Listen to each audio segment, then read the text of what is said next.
ಪ್ರಿಯರೇ, ದೇವರು ಒಳ್ಳೆಯವರು, ಒಳ್ಳೆಯದನ್ನೇ ಮಾಡುವವರಾಗಿದ್ದಾರೆ. ಮಹಿಮೆ, ಕರ್ತನ ಮಹಿಮೆ ಬಹಳ ಮುಖ್ಯವಾದದ್ದು. ಆತನ ಪ್ರಭಾವ ಅತ್ಯುನ್ನತವಾದದ್ದು. 2 ಕೊರಿಂಥ 3ನೇ ಅಧ್ಯಾಯ 18ರಲ್ಲಿ ನಾವು ನೋಡ್ತೇವೆ. ಆದರೆ ನಾವೆಲ್ಲರೂ ತೆರೆದ ಮುಖವುಳ್ಳವರಾಗಿ ದರ್ಪಣದಲ್ಲಿ ಕಾಣುವಂತೆ ಕರ್ತನ ಮಹಿಮೆಯನ್ನು ನೋಡುತ್ತಾ ಕರ್ತನ ಆತ್ಮನಿಂದಲೋ ಎಂಬಂತೆ ಅದೇ ಸಾರೂಪಕ್ಕೆ ಮಹಿಮೆಯಿಂದ ಮಹಿಮೆಗೆ ಮಾರ್ಪಡ್ತೇವೆ.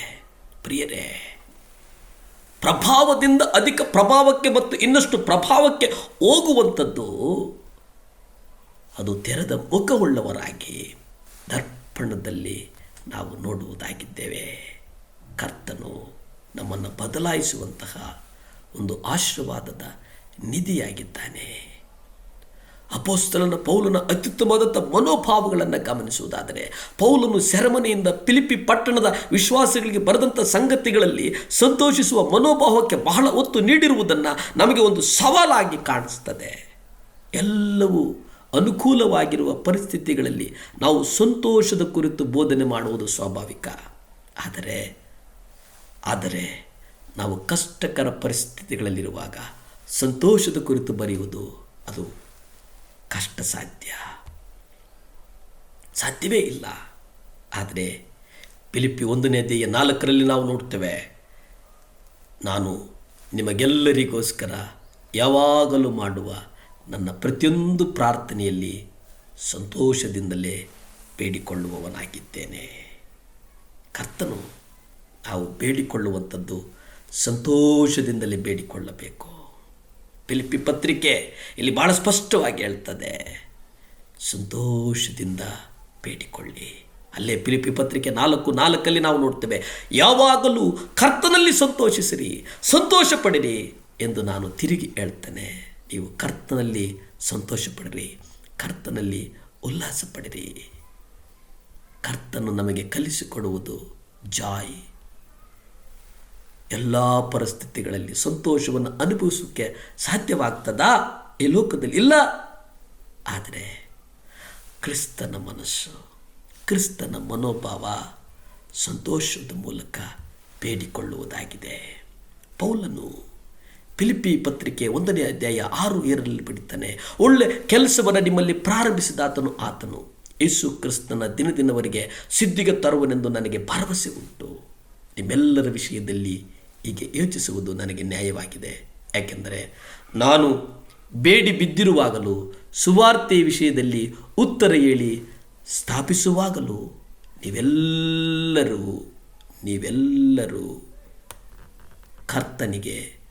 ಕರ್ತನ ಕೃಪೆಯಲ್ಲಿ ಪಾಲುಗಾರರಾಗಿದ್ದೀರೆಂದು ನಿಮ್ಮಲ್ಲಿ ನನ್ನ ಹೃದಯದಿಂದ ನಾನು ಕೇಳಿಕೊಳ್ಳುವವನಾಗಿದ್ದೇನೆ ಎಂಬುದಾಗಿ ಬರೀತಾನೆ. ಪ್ರಿಯರೇ, ಈ ಒಳ್ಳೆಯ ಕೆಲಸವನ್ನು ನಿಮ್ಮಲ್ಲಿ ಆರಂಭಿಸಿದಾಗ ಕರ್ತನು ನಿಮ್ಮನ್ನು ದಿನದಿಂದ ದಿನಕ್ಕೆ ಅಭಿವೃದ್ಧಿಗೆ ತರ್ತಾನೆ, ದಿನದಿಂದ ದಿನಕ್ಕೆ ನಿಮ್ಮನ್ನು ಉನ್ನತಕ್ಕೆ ನಡೆಸ್ತಾನೆ.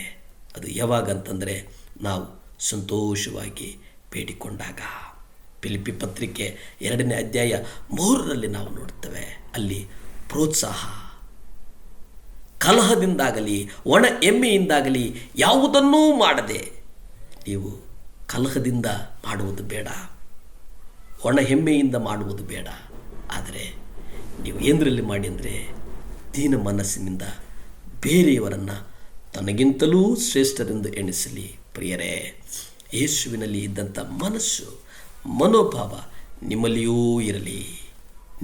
ಇರಲಿ ಎಂಬುದನ್ನು ನಾನು ನಿಮಗೆ ಹೇಳುವವನಾಗಿದ್ದೇನೆ. ಪ್ರಿಯರೇ, ಏಕೆಂದರೆ ಕರ್ತನು, ಆತನ ಮನೋಭಾವ ನಮ್ಮ ಮೇಲೆ ಬರಬೇಕು.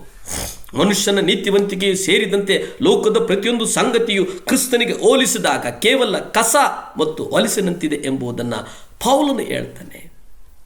ನೀವು ಇದನ್ನು ಅರ್ಥ ಮಾಡಿಕೊಂಡು ನಡೆಯಬೇಕಾಗಿದೆ. ಇದನ್ನು ನಿತ್ಯತ್ವದ ಕಡೆಗೆ ನಡೆಸುವಂಥ ಒಂದು ಕ್ರಿಯೆ.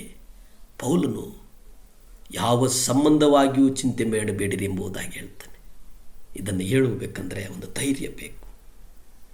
ಪೌಲನು ಹಾಗೇ ಬದುಕಿದ, ಕರ್ತನಿಗಾಗಿ ಆತನ ಓಟವನ್ನು ನಡೆಸಿದ. ಪ್ರಾರ್ಥಿಸಿಕೊಳ್ಳೋಣ. ಭೂಮಿ ಆಕಾಶಗಳನ್ನು ಉಂಟು ಮಾಡಿದಂಥ ಸರ್ವಶಕ್ತನಾದಂಥ ದೇವರು ಸ್ತೋತ್ರಪ್ಪ. ದೇವ, ನಮ್ಮ ಕುಟುಂಬಗಳನ್ನು ಏರಳವಾಗಿ ನಡೆಸು ಸ್ವಾಮಿ. ಪೌಲನು ಹೇಳಿದಾಗೆ ದೇವರೇ, ಸಂತೋಷದಿಂದ ಬೇಡಿಕೊಳ್ಳುವಂಥ ಒಂದು ಕೃಪೆ ಕೊಡು. ಆಶೀರ್ವದಿಸು, ಬಲಪಡಿಸು, ಸ್ಥಿರಪಡಿಸು. ಯೇಸುವಿನ ನಾಮದಲ್ಲಿ ಬೇಡುತ್ತೇನೆ ತಂದೆ. ಆಮೆನ್.